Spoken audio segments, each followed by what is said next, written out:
안녕하십니까. 일요 리서치입니다. 리서치입니다. 그래요. 아유, 아무튼 타이밍을 못 잡았네. 어제 병원에서 네. 그 산세 마주쳤었는데 네. 이렇게까지 있어준 것 같길래 난 일찍 나와가지고. 아, 저희도 뭐 그렇게까지 오래 있지는 않았습니다. 이게 이게 아주 좀 당황했죠 이번 주에. 아유 예. 엄청 당황스러웠죠. 네. 사실 뭐 저한테 뭐 그런 거 좀 다들 물어봐가지고. 건강들 챙기시라고 얘기 드리는 거예요. 그리고 어떤 부모님들 이렇게 요새 찬바람 불고 또 병세 있으셨던 분들은 그런 일이 많네요. 아무래도 다음 주에 그 조알모 PD가 빠졌기 때문에 여러 가지 되도록 일요 라이브는 진행을 해야 되니까 컨설팅 거는 저희 거는 좀 약간 횟수가 줄어들 것 같다는 거 미리 네. 양해드리고요. 우리 다음 주 한번 얘기 좀 합시다. 예. 네, 3페이지 봐주시면 될 것 같고요. 네. 일단 다음 주 일정 같은 경우에는 두 가지를 정리해 놓기는 했는데 정리하지 않은 것도 이거 말씀드리고 같이 말씀드리도록 하겠습니다. 일단 다음 주는 월 첫 거래일입니다. 월 첫 거래일이 수요일이면은 그 주에 고용지표랑 ISM 제조업 지수가 다 같이 발표가 됩니다. ISM 제조업 지수 같은 경우에는 수요일날 발표가 되고요. 그 다음에 고용지표 같은 경우에는 금요일날 나오는데 한국 시간으로는 이 금요일날 밤, 토요일날 새벽에 그 시장 반응까지 확인할 수 있겠죠. ISM 제조업 지수 같은 경우에는 지난달에 비해서 개선될 거다라고 지금 추정치가 잡혀 있고요. 고용지표 같은 경우에는 비농업 그 고용자 수 기준으로 해가지고 지난달에 비해서는 숫자가 감소할 거다라고 추정치가 잡혀 있습니다. 다만 이 비농업 고용자 수 같은 경우에는 추수감사절 전에 신규 실업수당 청구 건수가 진짜 잘 나왔어요. 1969년 이후에 가장 낮은 수준으로 나올 정도로 정말 잘 나왔습니다. 이런 내용들이 좀 반영되지 않았기 때문에 다음 주 되면은 소폭 상향 조정될 가능성도 있기는 합니다. 그런 점을 볼 때 다음 주에는 ISM 제조업 지수라든지 고용지표라든지 모두 예상보다 잘 나올 가능성이 있다. 이 정도는 말씀드려야 될 것 같고요. 다만 이 지표가 잘 나오면 지금 시점에서 시장에 도움이 되냐 이거에 대해서는 한번 고민을 해보셔야 될 것 연준이 같아요. 언제 하죠? 12월 연준이 며칠이죠? 12월 14일인가로 알고 있습니다. 14일이죠. 네. 다음 주입니다. 이때 테이퍼링 속도 그냥 빠르게 할 것 같은데 그냥. 지금 컨센서스는 빠르게 할 거다라는 게 전망치고요. 이게 경제 지표들이 생각보다 너무 잘 나오고 있어서 그렇습니다. GDP 같은 경우도 예상보다 잘 나왔고. 고용만 잘 나오면 바로 이거는 기정사실화 될 것 같은데 반영을 바로 시장에서 할 것 같은데. 맞습니다. 11월, 12월 이후에 뭐 이제 1월, 2월에는 이제 좀 속도 좀 올릴 것 같다라는 생각들을 많이 할 것 같고, 이 연준 의원들 연설하는 내용도 봐도 좀 비슷한 말씀들을 많이 하고 있습니다. 좀 조기 기준금리 인상도 고려를 해봐야 될 것 같다. 이런 뉘앙스로 얘기를 하는 위원들이 등장하기 시작했죠. 그런 거 보면은 좀 애매하기는 해요. 지표는 잘 나올 것 같고 시장 반응은 뭐 나쁘지는 않을 것 같은데 그렇게 지금까지 좋게만. 나온 지표 보면 내가 봤을 때 미국 4분기 GDP도 엄청 좋을 것 같고. 그쵸. 뭐, 3분기도 이미 좋았고. 뭐 이렇게 되면 빨라지는 것 같은데. 하여튼, 네. 예. 뭐 시장의 색깔이 바뀔지 아니면 시장이 한번 이 변동성이 커질지는 모르겠으나 지표는 잘 나오고 시장 반응은 좀 미적지근한 그 정도가 되지 않을까 생각합니다. 변동성 무브 커지고 난 뒤에 전에 한번 같이 얘기했었지만 네. 주시장 변동성이 뒤따랐던 사례가 꽤 많거든요. 맞습니다. 물론 빅스는 순간적으로 올라와요. 맞아요. 그게 예측이 안 돼요 이거는. 그래서 이제 빅스 그 거래하는 애를 보면 무섭습니다. 변동성 거래하는 애를 보면 변동성의 변동성은 더 클 수밖에 뭐 없죠. 이러고 있다 변동성의 네네. 변동성 거래하는 애들 네. 있잖아요. 포지션 갖고 있는 애들 맞습니다. 이러고 있다가 막 탁 이거 하는 네. 건데 그 얘기를 많이 하더라고 지금. 그렇죠. 예. 이제 빅스는 2배 되잖아요. 그러니까. 인버스면은 마이너스 100%인 거잖아요. 그거 인간이 할 짓이 못 돼. 내가 진짜 이거 그런 거 하는 사람은 신기하더라고. 뭘 어떻게 해야지. 겁나기는 하죠.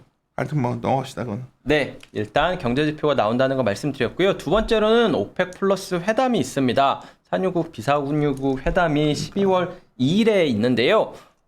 사실 뭐 오펙 회담 같은 경우에는 매달 있는 건데 제가 정리를 안 하다가 이번에는 정리를 한 게 미국에서 전략 비축률을 방출을 했잖아요. 뭐 여기에다가 일본이랑 중국이랑 한국이랑 인도가 동조하기로 했고요. 이런 상황에서 생각보다 유가가 안 빠지고 있어요. 안 빠지고 있었던 이유가 오펙에서 이거에 대응을 해가지고 증산 속도를 좀 늦출 거다라는 얘기가 나왔습니다. 실제로 사우디아라비아에서 뭐 그런 뉘앙스의 얘기를 하기도 했고요. 그러니까. 다음 주에 결정이 될 겁니다. 진짜 이게 증산 속도를 늦춰버리면은 생각보다 전략 비축류 방출 효과가 미미할 수도 있는 상황이에요. 아유 이미 미미하다는 것 쪽으로 이게 게임 이론적으로 또 누가 설명해 주는데 내가 게임 이론을 잘 이해를 못하니까 뭘 설명하는데 뭔 얘기인지 모르겠는 거야 나는. 근데 이제 여하튼 이거는 이렇게 하는 순간 바로 패가 다른 쪽에 있기 때문에 그렇죠. 다 뭐 이렇게 행동할 걸 알고 뭐 행동을 하는데 뭐 그런 건 다 있습니다. 그래서 유가가 지금 내년을 바라볼 때 하도 우리가 맨날 이번에 반등 이제 다들 뭐 바닥 찍었다 하는데 저희들은 잘 모르겠다가 솔직하면 뭐 빠진다다 잘 모르겠다 그래서 얘기했던 게 유가 이 레벨에서는 쉽지 않다 생각이거든. 디맨드가 안 살아나니까 유가가 여기서 30-40% 빠져줘야 디맨드가 생긴다. 어떻게 생각해요, 연무장이? 맞는 말인 것 같아요. 이게 레벨이 좀 높고 이게 물가 부담 얘기도 당연히 나올 수밖에 없고 여기에서 좀 연준이 그렇다면은 행동을 좀 늦추고 있었던 이유는 내년에는 물가가 안정되고 있다라는 그 확신이 있었기 때문에 이 강하게 뭐 통화 정책을 죄지 못했었던 거였잖아요. 그런데 유가가 생각보다 안 밀리고 뭐 그렇죠. 일시적인 인플레이션이 아니다라는 거에 대해서는 어느 정도 이제 공감대가 형성되고 있기 때문에 좀 머리 아픈 상황인 거는 맞습니다. 다들 중국 뭐 정책 얘기하는데 중국 PPI 13? 야 지금 PPI가 13%인데 이게 정책이 나온다? 나는 5% 미만 내려오기 전까지는 정책 나오기 힘들다 봐요. 그러니까 우리들은 그런 생각 갖고 있어요. 그러다 보니까 몇몇 외부 나가서 그런 얘기했더니 되게들 또 좀 요새 썰렁해서 이제 전화 오면 안 나간다고 어디서 안 대처 안 나간다고 하고 있는데 되게 상식적인 얘기를 하는 건데 이게 이 데이터를 두 개를 보고 있으면 디맨드는 유가 우리나라는 특히 물가 우리나라 난 아까 방금 우혜영 형이랑 녹음했는데 어제도 이제 끝나고 나서 다들 했던 말이 한은이 내년 물가 전망을 너무 또 낙관하고 있는 거 아니냐 지금. 그러면 이거 금리가 다들 지금 뭐 심플하게 1.5 이상 못 간다거든. 저 내년에 금리 올려봤죠. 이거 물가 안 잡히면 1.75, 2.0 가는 거 아니야? 뭐 이런 얘기도 하거든 지금. 그러니까 생각보다 물가 이슈가 우리가 되게 압박을 하고 있다. 근데 이게 많이들 그래서 연준 저보다 훨씬 똑똑한 연준이 이걸 놔둘까 좀 그런 생각도 드는데. 예. 네.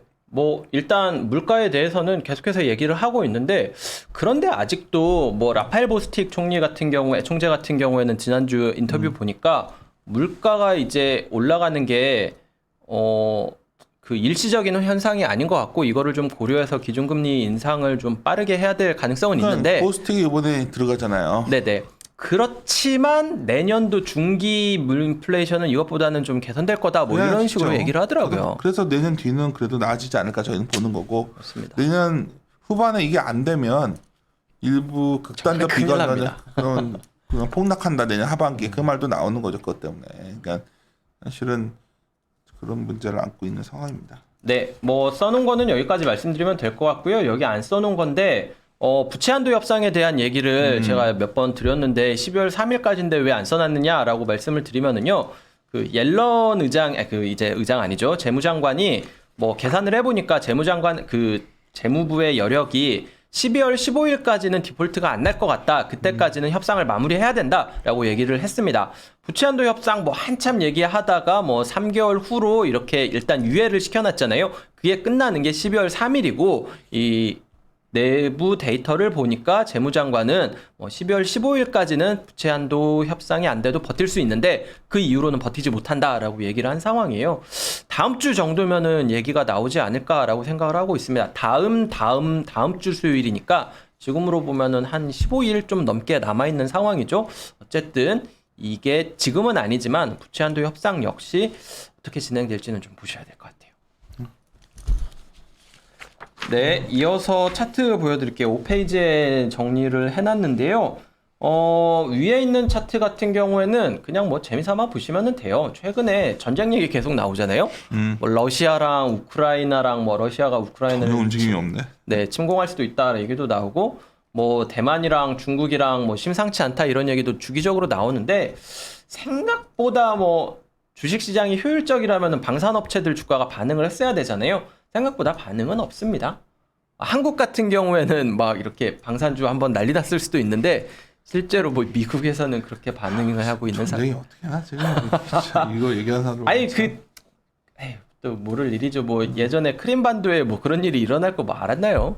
만약 전쟁 나면 우리가 시나리오 수정할 거야. 왜냐면 미국가 더급도 거기 그거 그럴 건드는 수 순간 머리 아파지는 상황인데 우크라이나를 러시아가 모르겠어요. 뭐 세상에 뭐 0%인 확률은 없으니까 뭐 그렇다고 해도 쉽지는 않을 것 같죠. 두 번째 그림이 상당히 저는 아침에 발표하실 때 흥미로웠는데 네, 이거는 굉장히 재밌는 내용이고요. 어떤 거냐면은 뭐 빨간 시황에서도 잠깐 말씀드렸었는데 지난주부터 유럽 시장이 미국 시장에 비해서 긍정적일 거다라는 콜들이 좀 글로벌 IB들에서 나오고 있습니다. 이유를 설명드리면은 보통 세 가지 정도로 요약을 드릴 수가 있는데 첫 번째 이익 증가율 자체가 둔화되는 미국에 비해서 유럽 같은 경우에는 긍정적이다. 두 번째, 밸류에이션 측면에서 미국보다 유럽이 좀 더 싸다. 세 번째, 통화정책 측면에서 미국 같은 경우에는 좀 더 이렇게 긴축적인 움직임을 보이고 있는 거에 비해서 유럽 ECB 같은 경우에는 완화적인 스탠스를 유지하고 있다라는 점에서 유럽이 긍정적이라는 거죠. 여기에 추가적으로 미국이랑 유럽이랑 업종별 비중을 보면은 전에도 한번 말씀드렸는데 미국 IT 기업 유명한 거 얘기해 보라고 하면은 커뮤니케이션 IT 기업 뭐 뚝뚝 나오잖아요. 유럽은 생각나는 거 별로 없으실 겁니다. 뭐 그렇죠. 소프트웨어 기업 뭐 몇 개 있기는 한데 크게 생각나시는 거는 사실 많이 없을 거예요. 그만큼 미국 같은 경우에는 IT 기업의 비중이 높고요. 유럽 같은 경우에는 IT보다는 이 소재 산업재 에너지 금융이 제일 높습니다. 이렇긴 구조기 때문에 시장 금리가 전 세계적으로 올라가는 국면이 되면은 미국에 비해서는 유럽이 오히려 좀 수혜다. 금리 올라가면 성장주는 안 좋고 금융주는 좋잖아요. 그런 거 생각하면은 좀 유럽이 좋을 것 같다라는 콜들이 나오고 있다는 점에서 이 차트는 좀 보실 필요가 있을 것 같아요. 밑에 있는 차트는 이 파란색 선은 미국 대비 유럽의 실적이고요. 하늘색 선은 미국 대비 유럽의 주가입니다. 주가 같은 경우에는 뭐 미국 대비 기었는데 실적 같은 경우에는 오히려 좀 개선되고 있다라는 점에서 뭐 최근에 유럽 쪽 콜이 나오는 이유라고 보시면 될 것 같아요. 네, 다음 페이지에 보시면은 뭐 이슈로 정리를 한 건데요. 최근에 좀 재밌는 일이 나타나고 있는 게 뭐냐면은 IT 기업들이 왜 이렇게 센지 모르겠어요. 그러니까. IT 기업들이 세요. 하드웨어도 좋더라고요. 그렇죠. 하드웨어도 좋고 소프트웨어도 좋은데 어떤 얘기냐면은요. 이 맨 왼쪽 위에 있는 차트 보시면은 파란색 막대 그래프가 S&P 500 한 달 업종별 수익률이고요. 하늘색 막대 그래프는 S&P 500 업종별 일주일 수익률입니다. 한 달 수익률로 보면은 꼴등이 제일 수익률 안 좋았던 게 에너지랑 금융이에요. 일주일 수익률로 보면은 제일 좋았었던 게 에너지랑 금융입니다. 금리가 올라가고 유가가 올라가니까 한 달 동안 안 좋았었던 에너지와 금융이 최근에 좀 반등이 나타나고 있다라는 거죠. 그렇다면은 한 달 동안에 제일 좋았던 업종은 뭐냐라고 하면 IT인데 최근 일주일 수익률 보면은 꼴등이냐? 라고 보면 그렇지 않다는 거죠. 3등이에요. 금리가 올라가니까 뭐 에너지나 IT 올라가는 거는 뭐 경기가 좋아진다는 기대 때문인지는 모르겠지만 어쨌든 금리가 올라가니까 금융 올라가는 건 이해가 가고 커뮤니케이션 뭐 이렇게 빅테크들 뭐 페이스북이라든지 애플이라든지 아니 애플은 아니죠. 애플도 맞지. 그다음에 뭐 구글이라든지 이런 거 떨어지는 건 이해가 하겠는데 IT 하드웨어 쪽 같은 경우에는 계속해서 반등을 하고 있습니다. 내용을 까보면은 뭐 HP 같은데 실적도 굉장히 잘 나오고 그랬는데 내용을 보면은 개인용 PC 같은 경우에는 증가율이 좀 꺾였는데 이제 뭐 리오프닝 되고 사무실 돌아오고 하다 보니까 이 기업용 PC 수요가 굉장히 늘어나고 있다는 거죠. 기업용 PC 수요 늘어나면 당연히 부품 수요 늘어나니까 뭐 AMD라든지 엔비디아라든지 이런 데도 같이 좋고 하는 움직임이 나타나면서 IT 같은 경우에는 좋다는 겁니다. 결국에는 이 좀 소비자 비중이 높은 개인들 비중이 높은 뭐 이렇게 그 소프트웨어 그 커뮤니케이션 쪽에 있는 IT 기업들 같은 경우에는 주가가 오른쪽 아래에 있는 것처럼 약하고 IT 하드웨어 쪽 같은 경우에는 그에 비해서 견조한 모습이 나타나고 있다. 이 점이 좀 특징적이고요. 그러다 보니까 나스닥 같은 경우에는 나스닥 100 같은 경우에는 연고점 그 사상 최고치에서 약간 밀렸는데요. 오른쪽 아래 차트인데 필라델피아 반도체 지수 같은 경우에는 계속해서 올라가고 있습니다. 이런 차이가 나타나는 게 좀 기업용 수요 이런 거 생각하면은 하드웨어 쪽 같은 경우에는 좀 상당히 견조하고요. 요새 보면은 기업용 소프트웨어들 업체 있잖아요. 뭐 어도비라든지 뭐 이런 데도 좀 나쁘지 않은 것 같아요. 그 오라클이라든지 이런 거 보면은 생각보다 커뮤니케이션 쪽보다는 IT 쪽은 좀 견조한 흐름이 나타나는 게 좀 더 이어질 수도 있지 않겠나라는 생각이 들어서 여기 정리를 해봤습니다. 시장 금리가 올라가고 있는데 IT가 올라가고 있다는 건 굉장히 신기한 일이에요. 그렇죠. 실적 말씀드릴까요? 8페이지 보시면은요. 어닝 시즌이 끝나니까 이제 이익 추정치는 안 변합니다. 업데이트 안 하니까. 제 생각에는 12월 말까지 큰 차이 없을 거예요. 휴가 시즌이에요. 휴가 시즌입니다. 애널리스트들은 12월 달에 열심히는 안 하죠. 뭐 여러 가지 시즌상 열심히 해야 되는데 어떻게 하면 열심히 하게 시킬 수 있을까요? 아니 뭐 IR들도 뭐 열심히 안 하지 않아요? 그러니까 이게 애널리스트 이게 왜 그러냐면은 이게 유럽 사람들 같은 경우에는 추수감사절 끝나면 12월 거의 놀잖아요. 미국 사람들도 그냥 뭐 슬렁슬렁하고 그러다 보니까 펀드들이 클로징하는 경우가 많고 거래량이 줄어들다 보니까 12월은 좀 이렇게 애널리스트들 보고서도 그만큼 좀 덜 나와요. 내 생각에는 올해 성과들이 집행기간도 나쁘지 않아서 그냥 클로징 빨리 할 것 같아요. 클로징 뭐 한 기관들 이미 있을 겁니다. 이미 했어. 그렇죠? 근데 뭔가 한번 더 하려고 하다가 지금 네. 다들 고민들 하는 것 예, 같아요. 뭐 말씀하셨던 것처럼 시장 방향성도 이번에 산타랠리 나올지 안 나올지도 모르겠고 그냥 지키는 방향으로 가자라고 하는 하우스들 많이 있을 겁니다. 그러다 보니까 이익 추정치는 변화를 안 하고 있어요. 지금 뭐 일주일 동안 0.05% 상향 조정됐다라고 하면은 그대로 있었다고 봐야죠. 그냥 특징적인 거라고 하면은 산업재 쪽 이익 추정치가 올라왔는데 다음 페이지 한번 봐주시겠어요?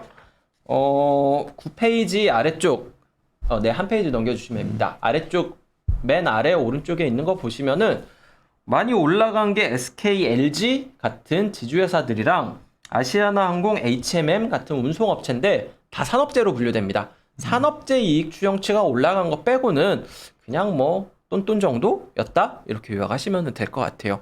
이익 추정치는 연말까지는 뭐 크게 변화 없고 뭐 연말 마지막 주 크리스마스 정도 지나거나 했을 때 삼성전자 이익 좀 리비전 나올 가능성이 있다 이 정도로만 말씀드리면 될 것 같아요. 하여튼 오늘 하여튼 좀 빠르게 진행을 했는데 네. 시장이 참 저도 요즘 그런 생각이죠. 이게 뭐 좀 올라가기 것도 좀 보이다가 그래서 이제 저희가 자료 하나를 다음 주에 미뤄놨던 게 있었어요. 네. 반도체 자료. 네. 좀 미루자 했는데 치고 나가 빠지기도 그렇고 참 어중간한 위치들에 있어가지고 이럴 때 제대로 좋은 얘기 해드려야 되는데 최근에 저희가 얼마 전 신문에 누가 갑자기 카톡 와가지고 봤더니 우리 뭐 하단은 뭐 우리보다 낮게 보는 데들도 있는 것 같은데 상당 우리가 너무 낮게 봐가지고 그거 나왜 저 그 그림 봤어요. 왜 이렇게 그래도 신중한테 3,200 정도로 해놓지 왜 굳이 이렇게 정교하게 3,100 얼마로 해놨냐 그랬는데 하여튼 근데 우리가 말했던 거니까 사실 우리는 뭐 내부적으로는 3,200 이상은 쉽지 않다 내년에 계속 얘기를 해왔기 때문에 저번에 3,000 올라오길래 뭐 그럼 반등 주는 거다 뭐 이 정도 톤으로 또 했더니 좀 했었는데 하다는 사실 이론이 좀 있었죠. 더 낮게 보자는 애들이 강해가지고 제가 제발 좀 그러지 말자 하고 있는 중인데 나 어제 사실 그 연준 의사 보고서 야 내년 참 이게 참 만만치 않다. 그 변동성 좋아하는 친구들한테 전화해봤죠. 변동성 매매하는 애들 정말 하도 변동성이 죽어가지고 죽쓰고 있었는데 그렇잖아. 변동성 매매하는 사람들 죽었지 않겠어? 자격이 쇼스로 두면은 이렇게 그게 시장 원하는 가치 것 때문에. 때문에 먹는 거 있는데 그런 분들 잘못하면은 변동성 쓸 때 진짜 고생해요. 그것도 있고 변동성이 좀 생길 줄 알고 뭐 했다가 네. 할 때마다 작살나가지고 변동성 롱은 너무 어렵습니다 또. 어려운데 언제 튈지를 모르니까. 근데 화끈하잖아. 화끈하죠. 그래서 뭐 변동성 좀 생기겠냐 물어보면 잘 모르. 다들 자신 없어. 다들 자신 없어요 지금. 다들 모르겠어. 주요 뭐 그러니까 메타버스 ETF나 뭐 NTF 그 경매 어젠가 그 NFT요. NFT 맞아. NFT 어제 뭐 경매 있었다며 뭐 몇 시에 어제. 네, 그거 계속 있습니다. 뭐 그거나 클릭해야 된다 그러고 있고 시장에 전부 다 사람들이 거기 가 있는 것 같아. 저 다음 주에 비상장 기업들이랑 해서 자료 나오는데 좀 그런 내용들을 좀 넣어놨거든요. 막 럭셔리 업체들 투자하는 회사들 플랫폼 있어요. 2억 모으는데 1분 걸린대요. 진짜? 네. 여기서 이런 거 얘기하고 있는 게 맞는지 모르겠네. 다들 뭐 돈은 다 그쪽으로 가나 본데. 그러니까 예, 그런 내용입니다. 뮤추얼 펀드 자금은 좀 빠지는데 왜 개인 투자자들은 주식을 하고 뭐 이런 거에 대한 내용입니다. 난 올드에서 그런 거는 좀 잘 못 보는데 확실히 그 젊은 분들이나 새로운 투자자들은 그런 쪽에 많이 가 있는 것 같아요. 맞아요. 예. 뮤추얼 펀드가 할 수 없으니까 뮤추얼 펀드에서 자금이 빠져나간다라고 저는 주위에 그런 것도 생각하고 열심히 하는 사람이 있어야 되는데 하나같이 모여가지고 맨날 어쩌고저쩌고 그래. 보스틱이 들어온다니 뭐 이런 얘기 해봤자 뭐. 근데 그것도 지나고 나면 중요하죠. 또 그래서 어제 내가 그랬는데 마지막에 FOMC 의사로 아까 사실 혜영이 있을 때는 자세히 얘기 안 했는데 야 내년에 규제 이슈가 엄청 커질 것 같은데 이게 사람들이 생각하는 것보다 사람들이 되게 쉽게 생각하더라고. 이거 자본에 관한 것만 생각하는데 나는 계속해서 자사주 관련 건들 것 같아서. 그것도 그렇고 이게 보통 대통령 선거가 있으면 대선이 있으면은 1년 차에는 세법이 되게 많이 바뀔 수밖에 없거든요. 정책에 따라서. 그래서 이게 나오는 게 2022년 7월이잖아요. 이때는 세법 얘기도 한번 크게 나올 겁니다. 그러니까 세금 문제가 미국도 뭐 만만치 않고요. 우리도 그렇고. 알겠습니다. 마무리 짓고 저도 지금 좀 이따 뭐 상암동 가야 돼가지고 MBC 뭐 라디오 이슈 지금 요새 저녁마다 이게 맨날 술 약속인데 큰일이네. 코로나가 이렇게 확산되는데 그러게요. 약속은 매일 있는데. 가시면 안 되는 거 아니에요? 아니 뭐 가는 것도 근데 주시장이 정말 사람들이 많이 하고 있다는 게 정말 이 말씀 드리면 좀 쑥스러운데 좀 딴 게 아니라 뭐 이상한 데 아니고 하여튼 오늘 양주 먹는 데 갔어요. 그냥 바 위처한 봐라 그냥 바 근데 갑자기 아니 저 아무 말 안 했는데 왜 갑자기 이렇게 당황하세요? 어딜 가신 거예요 대체? 이렇게 막 다 같이 뭐 그런데 갑자기 3% 나오시죠? 진짜? 누가 그러는 거야? 그 바텐더가요? 그래서 했더니 아니 이리온해지면 좋을 때 왜 3%라고 하지? 근데 뭐 구독자 수가 다 그랬더니 막 삼성전자는 어떻게 될 것 같아요? 그래서 너무 당황스러워가지고 아니 술이라도 한 잔 공짜로 주고 얘기를 하지. 술을 내가 사지 않았어. 아, 그래요? 근데 하여튼 주식시장이 많이 저변이 넓어졌구나. 그런 생각 들더라고. 아휴. 근데 날씨도 이렇게 춥고. 아 맞다. 그러고 보니까 얘기하니까 생각나는데요. 저 지난주에 머니셔틀 촬영하는 거 이렇게 일반인들 시민들이랑 대화하고 뭐 그런 거 했는데 고등학생도 주식한다고 하던데. 그럼 요즘 깜짝 놀랐어요. 진짜 이게 뭐 너희는 이게 정말 구조적으로 큰 변화가 생긴 건가? 그래서 내가 주식시장에 대해서 아주 길게 보면 계속 해야 된다 얘기를 해주는 게 맞나 하는 생각도 하다가도 뭐 이런 지표를 보면 도저히 여기서 사라고 하고 싶지가 않거든. 그러니까 이게 참 나의 딜레마인데 아침에도 신중호 부르고 반도체 부르고 다 불러가지고 또 회의를 한 거야. 야 이건 지금 다음 주에 뭐 오늘 아침 오후에 내가 일정이 하나 있어가지고 가서 뭐 연말 연초를 어떻게 해야 될 걸 얘기해 달라는데 사라고 할까? 뭐 난 말투 이러잖아요. 사라고 할까? 그랬더니 또 하나하나 얘기를 해주더라고. 또 신중호 까칠하게 얘기하고 또 막 남들 좀 까칠하게 얘기하고 그래서 뭐 쪼십니까? 뭐 이런 식으로 해가지고 내가 그랬는데 빠진다가 아니라 살 정도의 그 상황은 아닌 것 같더라고. 뭐 투자 목적이 뭐냐에 따라 다르겠지만 노후가 목적이면은 뭐 사야죠. 계속 노후가 사야죠. 목적이면 사야지 뭐. 뭐 시간은 한 20년, 30년이면 다 해징할 수 있습니다. 그치. 계속 사면 되죠. 시간 같이 먹을 수 있으니까. 그게 맞는 것 같아. 그렇게 하면 편할 것 같아. 해봤자 뭐. 마무리 짓도록 합시다. 나도 지금 나가야 되는데. 네. 예, 함께 고민하시죠. 네.